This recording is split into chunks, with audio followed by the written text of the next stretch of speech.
The thing about revenge is that it tastes best when served at a 5-year-old's birthday party, especially when that party costs more than my annual salary and features a custom-built princess castle, complete with a working drawbridge. My name is Amara, and I'm clutching a modestly wrapped gift while watching my sister Zlata direct the catering staff like a 4-star general commanding troops. The venue looks like a unicorn exploded inside it, all pastels and glitter and floating balloons that probably cost more than my rent. Oh, you actually came. Zlata's voice drips with the same condescension she's perfected since we were kids. She's wearing a designer dress that matches the party's color scheme, because of course she is. And you brought something. I hold the shadow box closer to my chest. It's for Lily. Mm-hmm. She sips her mimosa, already 3 drinks deep at 11 a.m. Just try not to make it obvious how little you spent. The other moms are coming, and you know how things look. Before I can respond, my 5-year-old niece comes barreling toward me in a custom-made princess dress. Auntie Amara! Lily crashes into my legs, and for a moment, everything else fades away. There's my favorite artist. I kneel down to her level, carefully setting the gift aside. Happy birthday, sweetheart. Did you bring me something you made? You always make the best things. Zlata clears her throat. Lily, honey, go check if Daddy's finished setting up the bounce house. As Lily skips away, my father, George, appears, looking expensive and disapproving as always. Amara, you're early. Hi, Dad. He glances at my gift, then at my outfit. Simple black dress, sensible shoes. The corner of his mouth twitches. The Underwoods are coming. Try not to mention your, what are you calling it these days? Freelance work? Graphic design, Dad, like I have for the past 8 years. Right. He checks his Rolex. Well, at least you're here. Lily will be pleased. The party fills up quickly. Zlata's momfluencer friends arrive in their coordinated outfits, led by my ex Morgan, who pretends not to see me. Brett, my brother-in-law, looks lost in his own home as usual, probably wondering how this party got so out of hand. When it's time for presents, I watch Lily open gift after gift. Designer clothes, expensive toys, a tablet that costs more than my car payment. Finally, she reaches for my box. Wait, Zlata announces, wine glass in hand. Everyone, my sister made this herself. She's very creative. Titters ripple through the crowd. Lily doesn't notice the mockery. She carefully unwraps the paper, revealing the wooden shadow box I spent months crafting. Inside, arranged in a collage, are photos of us painting together, pressed flowers from our park visits, ticket stubs from puppet shows. It's all our special memories, Lily gasps, touching each item gently. How quaint, Morgan says, loud enough for everyone to hear. George steps forward. Amara, really? This is what you bring to your niece's party? Something homemade? Actually, I say quietly, there's more. I reach for the box. Lily, sweetie, let Auntie show you a secret compartment. Zlata's eyes narrow. What are you doing? My fingers find the hidden catch at the bottom of the box. Inside lies a stack of documents, bank statements, trust paperwork, recorded conversations. 16 years of theft and lies, all perfectly preserved. What is that? Brett asks, stepping closer. Just some family history, I reply, my voice steady. Dad's been meaning to share it for years, haven't you? George's face goes pale. Zlata's wine glass freezes halfway to her lips. Should we read it together? I ask, pulling out the first page. It's quite a story. Stop, George hisses. Why? Isn't this what wealthy families do? Share their legacy? Zlata grabs my arm. This is my daughter's birthday party. Yes, I say, meeting her eyes. And I brought exactly what she deserves. The truth about her perfect family. The room goes silent except for the Princess Castle's bubbling fountain. Lily, bored with adult talk, has wandered off to play with her other gifts, but everyone else is staring at the papers in my hands, at George's ashen face, at Zlata's trembling fingers. I stand up, smoothing my dress. I think it's time for cake, don't you? We wouldn't want to keep the birthday girl waiting. As I walk toward the dessert table, I hear my father's sharp intake of breath, the rustle of papers as Brett picks them up, the beginning of whispers. They thought I brought a box of memories today. They were right, just not the ones they expected. And this party, it's just getting started. My hands were still shaking when I called Sadie from my car. The party was still going strong behind me, but I couldn't stay to watch the explosion I'd just triggered. Did you do it? Sadie answered on the first ring. It's done. I pulled out of the parking lot, catching a glimpse of Brett through the venue's windows, papers in hand, gesturing wildly at my father. I might have just nuked my entire family. They nuked themselves the moment they stole from you. Sadie's voice hardened. Tell me everything. I merged onto the highway, remembering the day 3 years ago when I first discovered the truth. I'd been cleaning out Mom's old home office, preparing to finally sell the house, when I found a locked drawer in her desk. The trust fund papers were right there, Sadie, just sitting in that drawer like a time bomb. I switched lanes, trying to steady my breathing. Mom left me half of everything. Half. But somehow it all ended up in Zlata's perfect life, while you've been living on ramen and working 60-hour weeks. Remember last Christmas, when Zlata was bragging about her new Range Rover? That was my money. The summer house in the Hamptons? My money. Lily's private preschool? All from the trust Mom left for me.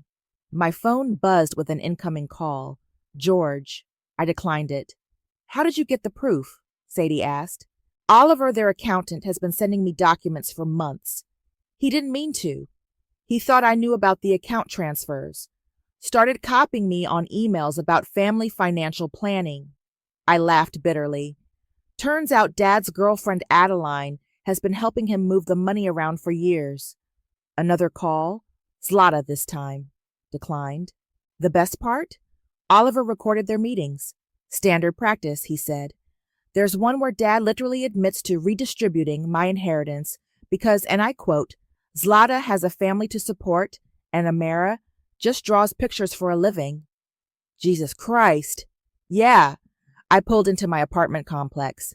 But here's what kills me, Sadie. You know what I found with those trust documents? A letter from Mom. My voice cracked. She knew Dad would try something like this. She knew he'd favor Zlata. That's why she set up the trust in the first place. What did the letter say? I haven't opened it yet. I've been carrying it around for months, but I just can't. My phone lit up again. A text from Brett. We need to talk. Now. Sadie, it's starting. Brett's texting me. Good. Let him see what his perfect wife is really made of. Sadie paused. Are you ready for what comes next? I thought about Lily's face when she opened the shadow box, about all the times Zlata had humiliated me at family gatherings, about George's dismissive smirks when I talked about my work. I've got copies of everything backed up in 3 different places, I said. The minute they try to deny it, I'm releasing it all. And the Instagram video? Uploaded and ready. 1 click and all of Zlata's mommy blogger followers will see exactly how she afforded those designer hauls she's always showing off. My phone buzzed again, an email from Oliver. Emergency meeting called. George's accounts frozen pending investigation. Holy shit, I breathed. Oliver actually did it. He froze the accounts. Your father's going to lose his mind, Sadie said. Good. I got out of my car, legs steadier now. Let him feel powerless for once. Another text from Brett. Zlata's crying. Says you're lying. Please tell me these bank statements aren't real. I typed back. Ask her about the Adeline Watts joint account. Ask her where her Range Rover really came from. Amara, Sadie said softly, are you okay? I reached into my bag and pulled out Mom's letter, still sealed after all these months. No, but I will be. Want me to come over? Please. Bring wine. I have a feeling my phone's about to explode. As if on cue, A call from Morgan came through, probably calling to defend Zlata, like she always did. They're circling the wagons, I told Sadie. Time to see who stands where. On my way. Don't read that letter until I get there. I ended the call and walked into my apartment, dropping my keys in the bowl by the door. My phone kept lighting up with notifications, but I ignored them all. Instead, I sat down at my desk and opened my laptop. The video was there, ready to post. Lily opening her birthday gift, the hidden documents, everything. One click, and Zlata's carefully curated social media empire would crumble. My finger hovered over the mouse. A text from Zlata. You've ruined everything. I hope you're happy. I clicked post. No, sister, I whispered to my empty apartment. You did that all on your own. Zlata's Instagram story went up 3 hours after I left the party. Her face was tear-streaked but perfectly contoured, the filter adding a subtle glow to her manufactured distress. Sometimes the people closest to you can hurt you the most, she sniffled into the camera. Families should support each other, not tear each other down out of jealousy. Sadie, sprawled on my couch with an empty wine glass, snorted. Jealousy? That's rich coming from someone living off stolen money. My phone buzzed. Brett requesting a meeting at Riverside Coffee tomorrow morning. I showed Sadie the text. He's not bringing Zlata, I said. That's something. Speaking of something. Sadie nodded at Mom's letter, still unopened on my coffee table. Are we doing this or what? Before I could answer, my laptop pinged with a notification. Zlata had posted a new reel, footage from the birthday party. There I was, arriving with my pathetic, handmade gift, while her voiceover dripped with mock sympathy. Some people just can't handle others' success, she narrated. They'd rather believe conspiracy theories than admit their own failures. That's it. I grabbed my laptop and pulled up the video I'd been saving. Let's see how her followers handle some reality. The video opened with Lily's delighted face as she discovered the shadow box. But instead of ending there, it continued, showing the hidden compartment, the documents, George's face draining of color. Want me to add receipts? Sadie asked, reaching for the wine bottle. I've got screenshots of every nasty comment she's ever left on your posts. No need. I pulled up the bank statements, trust documents, and meeting recordings. The truth is, damaging enough. I typed a simple caption. Since we're sharing family memories, here's how my sister actually affords her lifestyle. Spoiler, it wasn't hard work. My finger hovered over the post button when another text came through, this one from Morgan. Don't you dare post anything. You're just bitter because Zlata has everything you don't. I showed Sadie the message. She grabbed my phone and typed back, everything she has, she stole. Ask her about the trust fund. Wait, I said, taking the phone back. I have a better idea. I forwarded the video directly to Brett, adding only, your wife isn't who you think she is. Neither is my father. The response was immediate. What the hell is this? The truth, I typed back. Check your joint accounts. Ask about Adeline Watts. Then we'll talk. Sadie leaned forward. He's going to lose his mind when he realizes their whole marriage is built on stolen money. That's not even the worst part. I pulled up an email from Oliver. Look what the accountant sent me.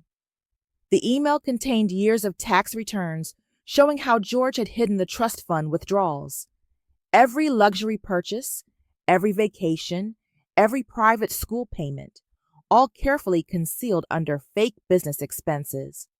Brett's name is on some of these documents, Sadie noticed, but these signatures? Fee-forged, I confirmed. Dad used Brett's identity to open accounts without his knowledge. He could face charges if this gets out. My phone lit up with a call from Adeline, George's girlfriend and accomplice. I let it go to voicemail. She's probably warning you that George is on the warpath, Sadie said. Good. I opened my email and started attaching documents. Because I'm about to send everything to Brett's lawyer. God damn, girl. Sadie raised her glass. You're not just burning bridges. You're nuking them from orbit. They burned the first bridge when they stole from me. I hit send on the email. Everything after that was just them adding fuel to the fire. My phone buzzed again. A text from Brett. Just talked to the bank. Accounts frozen. Zlata's hysterical. What else haven't you shown me? Check your email, I replied, and maybe call your lawyer. Sadie pointed at Mom's letter. You know, if you're going nuclear anyway? I picked up the envelope, feeling its weight. Inside was the last thing my mother ever wrote to me. Whatever it said would change everything. Again. Not yet, I said, tucking it away. First, let's watch Zlata's perfect world implode.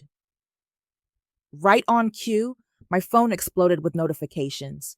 Brett had finally seen the video and documents. His message was short. Coming over, now. Need to talk face to face. Want me to stay? Sadie asked. I shook my head. This is between me and my family now. Their funeral. She gathered her things. Call me if you need backup. After she left, I sat in my quiet apartment, watching Zlata's Instagram followers start questioning her latest posts. The comments were turning nasty, demanding explanations. My sister had built her life on stolen money and carefully curated lies. Now she'd learned what I'd known for years. The truth always comes out, one way or another. Brett's next text came through. Here, buzzing up. I pressed the intercom. Come on up. Let's talk about your wife. Brett wasn't alone when I opened my door. Zlata stood behind him. Mascara streaked down her face, clutching her designer handbag like a shield. Surprise, she said, her voice brittle. Did you think you could just destroy my life without a confrontation?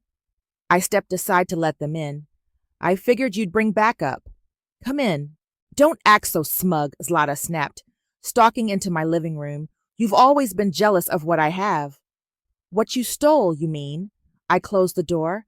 Brett, would you like to see the original trust documents? I want to see everything, he said, his face tight with anger. Every last document. I was pulling out my laptop when another knock came. George stood in the hallway, looking like he'd aged 10 years since the party. Family meeting? I asked dryly. How convenient. This ends now, he growled, pushing past me. Where are the papers? I pulled out my phone and hit record. Why don't we start with how you and Adeline transferred my trust fund money into Zlata's accounts? That money was for the family. George's face reddened. Your mother never understood. My mother understood exactly what kind of man you are. I opened my laptop. Brett, look at this transfer from March 2019, the same month you bought the Hampton house. Brett leaned in, his expression darkening. This says the down payment came from Amara's trust fund? All of it, I confirmed. Every penny of my inheritance went to funding Zlata's perfect life. You ungrateful little... Zlata started forward, but Brett held up his hand. Is this why the bank froze our accounts? He demanded. Because we've been spending stolen money? It wasn't stolen. George slammed his hand on my coffee table. I was protecting this family's interests. By forging my signature, Brett's voice was deadly quiet. By using my name on fraudulent accounts? Zlata's face went pale. Daddy, what is he talking about? I pulled up the account documents. Show her, Dad. Show her how you used Brett's identity to hide the money transfers. How you made him an unwitting accomplice to fraud. I did what I had to do, George said. Zlata needed... Needed what? I cut in. Designer clothes, luxury cars. Meanwhile, I could barely afford rent some months. You chose that life, Zlata shrieked. With your artsy career and your pathetic... Enough! Brett's voice cracked like a whip. Zlata, did you know about this? About the fraud? She faltered. Daddy handled everything. That's not what the emails show, I said quietly, opening another document. Here's you asking Dad to transfer more money last Christmas. For the Range Rover, remember? The room went silent except for the hum of my laptop. Brett's hands were shaking as he read the email chain. 16 years, I said into the silence. 16 years of stealing from me, mocking me, treating me like I was nothing. Well, guess what? I kept receipts. We can fix this, George said, his voice almost pleading. The money's still in the family. The money was never yours to fix, I interrupted. It was mine. Mom left it to me. Your mother was naive, George shouted. She didn't understand. She understood perfectly. I pulled out her letter, still sealed. Want to know how I know? She left me this, warned me this might happen. Zlata lunged for the letter, but I moved faster. Don't even try. I'm calling my lawyer, Brett announced, pulling out his phone. This is criminal fraud. Brett, baby, please. Zlata grabbed his arm. He shook her off. Did you know? Just tell me the truth for once. Did you know where the money was coming from? The look on her face said everything. I'm taking Lily to my mother's, he said, heading for the door. Don't try to contact us. You can't take my daughter, Zlata screamed. Watch me. The door slammed behind him. George turned to me, his face twisted with rage. You've destroyed this family. No, Dad. I held up my still recording phone. You did that all on your own. Want to hear how you sound right now? I'm sure your business partners would be interested. You wouldn't dare. Try me. I walked to my door and held it open. Get out, both of you. My lawyer will be in touch about recovering my trust fund. This isn't over, Zlata hissed as she passed me. You're right, I smiled. It's just beginning. After they left, I sat down heavily on my couch, hands trembling as I stopped the recording. My phone immediately lit up with messages. From Sadie, from Morgan, from Oliver. But I ignored them all, reaching instead for Mom's letter. It was time. The envelope tore easily, releasing 16 years of secrets with a whisper of paper. Dear Amara, it began, if you're reading this, your father has done exactly what I feared he would. The letter shook in my hands as I read my mother's final words. Dear Amara, if you're reading this, your father has done exactly what I feared he would. He's always favored Zlata, always excused her behavior, and I know he'll try to control your inheritance the way he controlled our marriage. Don't let him. You're stronger than I ever was. My phone buzzed, Oliver calling. I answered on speaker while still holding the letter. Amara, you need to come to my office right now, he said urgently. The bank's forensic team found something big. How big? Like, federal investigation big. Your father didn't just steal from your trust fund. He's been running a whole shadow accounting system through Adeline's consulting firm. I set down Mom's letter. What kind of system? The kind that gets people arrested. Listen, I've got documents that'll blow this wide open, but I need to show you in person. How fast can you get here? 20 minutes. While driving to Oliver's office, my phone exploded with notifications. Zlata had gone nuclear on Instagram, posting a tearful video about false accusations and family betrayal. The comments were brutal. Show us the receipts for that Range Rover, hun. Did Daddy's money finally run out? What happened to being self-made? At a red light, I checked my voicemail. 3 messages from Adeline. Amara, please, you don't understand. Your father was trying to protect everyone. We can work something out. Just call me back. George is talking about leaving the country. Please, before this gets worse. Oliver was waiting outside his office building when I arrived. Quick, before anyone sees us. Inside, he spread documents across his desk. Look at these transfer patterns. Every time your father moved money from your trust, it went through Adeline's company first. She'd take a cut, then funnel it to Zlata through a series of shell corporations. How much did Adeline make from this? Hundreds of thousands. He pointed to a spreadsheet. She wasn't just George's girlfriend. She was his partner in crime. My phone buzzed with a text from Brett. At my lawyer's office. This is worse than we thought. Can you send me everything you have? Do it, Oliver said. watching me type. Brett's innocent in all this, but George used his identity for years. He could face charges if we don't prove he was in the dark. I forwarded everything to Brett's lawyer, then opened Mom's letter again. Oliver read over my shoulder. I've watched George crush your spirit the way he crushed mine, but you have something I never had. Proof. The trust is ironclad. He can't touch it without exposing himself. When the time comes, don't hesitate. Don't let guilt stop you. Some people only learn through consequences. Your mother was smart, Oliver said softly. She knew exactly what would happen. My phone lit up. Zlata calling. I declined it. She's desperate, Oliver noted. Her whole lifestyle is crumbling. No more sponsored posts, no more mommy blogger income. Brands are dropping her left and right. Good. I gathered the documents. What's our next move? The bank's fraud department wants to meet tomorrow. They're talking criminal charges, Amara. Are you ready for that? Before I could answer, my phone buzzed with a news alert. Someone had leaked the story to a local blog. Social media influencers' empire built on stolen family trust fund? It's starting, Oliver said, refreshing his screen. The story's spreading. Another text from Brett. Zlata's having a breakdown. Keep saying she'll fix everything if you just stop. Don't stop. I won't, I typed back. Oliver handed me a final document. One more thing. I found this in George's private files. It's a letter from your mother to him, written right before she died. You should read it. The letter was short but devastating. George, I know what you're planning. I've seen the paperwork you think I don't know about. That's why I've made arrangements.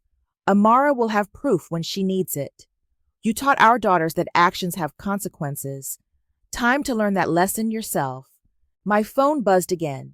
A message from an unknown number. When I opened it, my heart stopped. This is Detective Sarah Martinez, Financial Crimes Unit. We'd like to speak with you about George Simmons and Adeline Watts. Please call us at your earliest convenience. Oliver read the message over my shoulder. Ready to finish this? I thought about Mom's words. Some people only learn through consequences. Yes, I said, dialing the detective's number. It's time everyone learned. Behind me, my phone lit up with another incoming call from Zlata. This time, I didn't even look at it. Some calls don't deserve an answer. The police station's interview room was colder than I expected. Detective Martinez spread photos across the table, surveillance shots of George and Adeline at various banks, copies of forged documents, screenshots of transfers. Your father and Ms. Watts left the country this morning, she said. Private jet to the Cayman Islands, but they can't hide forever. What about my sister? Mrs. Whitfield is... Martinez checked her notes, currently experiencing a social media meltdown. My phone buzzed with a notification. Zlata had gone live on Instagram, mascara running, designer clothes rumpled. My own sister, she sobbed to her rapidly dwindling follower count. She's just jealous because Daddy loved me more. Everything I have, I earned. Turn it off, Martinez advised. We need to focus on your statement. A knock interrupted us. Another detective poked his head in. Ms. Watts just landed in Miami. Local police are picking her up now. Good. Martinez turned back to me. Your father's girlfriend rolled on him pretty quickly. Says she can prove he orchestrated everything. My phone lit up again. Brett calling. I answered on speaker. Zlata showed up at my mother's house, he said without preamble. Started screaming about taking Lily. I had to call the police. Is Lily okay? Scared, but safe. Listen, my lawyer says with these fraud charges, Zlata could lose custody. The DA's office called. Martinez nodded. We'll need statements from both of you. Another notification. Morgan had posted a scathing defense of Zlata. Some people will do anything for attention, even destroy their own family. We know the truth, Z. Stay strong. I blocked her number. The interview room door opened again. This time it was Sadie, carrying coffee and looking grim. You need to see this, she said, holding up her phone. It was a video of Zlata outside Brett's mother's house, screaming at security cameras, "That's my daughter! You can't keep her from me.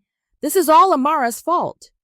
"We've got officers there," Martinez assured me. "Your niece is protected." My phone buzzed with a text from Oliver. "George emptied most accounts before leaving, but the trust fund money is frozen. We can recover it through legal channels." "Small comfort," I muttered. "Actually," Martinez said, "that makes asset recovery much easier. Speaking of which," she slid a document across the table. "We found this in Adeline's office. It's a contract between your father and sister, dated 3 years ago." I read it, feeling sick. Zlata had explicitly agreed to help hide the theft in exchange for a lifestyle maintenance fee of $50,000 per month. "Your sister's looking at serious charges," Martinez said quietly, "unless she cooperates." Right on cue, my phone rang. Zlata again. This time, I answered. "Please," she whispered, "please stop this. I'll give it all back. I'll do anything." "Like you did anything for me?" My voice was steady. "When did you sign that contract with Dad, Zlata? Before or after my car got repossessed because I couldn't make payments? I needed the money. You don't understand what it's like trying to keep up appearances while stealing from your own sister." "I deserved it," she screamed. "I was the good daughter, the successful one. You were just—" I hung up. "We'll need that recording," Martinez said. Sadie squeezed my shoulder. "You okay?"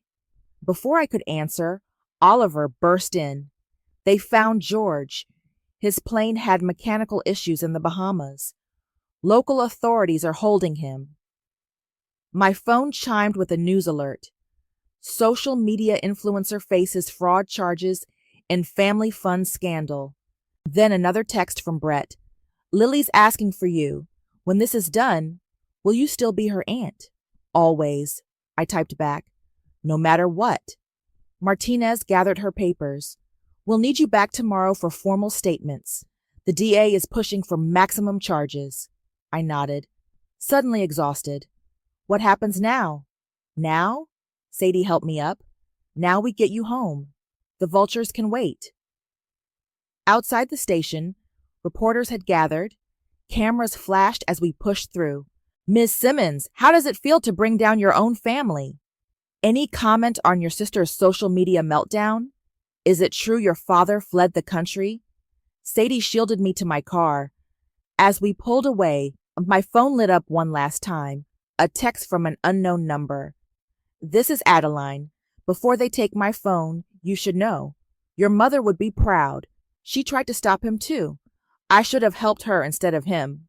I deleted the message without responding. Some family secrets should stay buried, but others need to see the light, no matter how much it hurts. Behind us, the police station grew smaller in my rearview mirror, while ahead, the future stretched out like an open road, uncertain, but finally, truly mine. The courthouse steps were crowded with reporters when George was brought in for arraignment. He looked smaller somehow, his expensive suit wrinkled from the flight back from the Bahamas, his handcuffs glinting in the morning sun. "All rise," the bailiff called as we entered the courtroom. Zlata sat on the opposite side, wearing last season's designer dress, her Instagram-perfect makeup conspicuously absent. Brett sat behind her with his lawyer, stone-faced. "Your Honor," the prosecutor began, "we have evidence of systematic fraud spanning 16 years. My phone vibrated. A message from Oliver. "Adeline took the plea deal. She's testifying against George. On the stand, financial experts detailed every transaction, every forged document, every hidden account." George's lawyer kept objecting, but the evidence was overwhelming. "And this contract," the prosecutor held up the document we'd found, "shows Ms. Whitfield's willing participation in the scheme." Zlata burst into tears. "Daddy said it was legal. He said we deserved it." "Silence," the judge warned. I felt a hand on my shoulder. Sadie had slipped in beside me. You holding up okay? Before I could answer, the courtroom doors opened. Morgan walked in, heading straight for Zlata, but the bailiff stopped her. Ma'am, you've been subpoenaed as a witness. Please wait outside. What? Zlata spun around. Morgan, what did you do? Morgan wouldn't meet her eyes. They found our text, Z, about the money transfers. I had to tell them. Traitor! Zlata shrieked. The judge banged his gavel. One more outburst and you'll be held in contempt, Ms. Whitfield. My phone lit up again. A message from Brett. Lily's asking about her mom. What do I tell her? I typed back, tell her the truth, that sometimes grown-ups make mistakes. The prosecutor was presenting Mom's letters now, both the one she left me and the one to George. As we can see, Your Honor, Mrs. Simmons predicted this exact scenario. She attempted to protect her daughter's inheritance. George's lawyer stood. Objection. These letters are hearsay. Overruled, the judge said. Continue. I watched my father's face as Mom's words were read aloud. For the first time, I saw something crack in his expression. Furthermore, the prosecutor continued, we have evidence that Mr. Simmons attempted to flee justice. Suddenly, Zlata stood up. I want to change my plea. Her lawyer grabbed her arm. Sit down. No. She turned to face me. Amara, please, tell them to stop. I'll admit everything. Just, please. The judge banged his gavel again. Ms. Whitfield, unless you're formally changing your plea through your attorney. I am, she interrupted. I'm guilty. Daddy made me sign the contract, but I knew where the money came from. I liked having it. The courtroom erupted. Reporters scribbled frantically. George's face turned purple. Order, the judge shouted. We'll take a 15-minute recess. Ms. Whitfield, consult with your attorney. In the hallway, Sadie handed me a coffee. Well, that was dramatic. She's trying to save herself, I said, now that Morgan turned on her. My phone buzzed. Oliver again. Banks releasing the trust fund, all of it, plus interest. Another text came through, this one from Detective Martinez. Adeline provided offshore account numbers. We're freezing everything.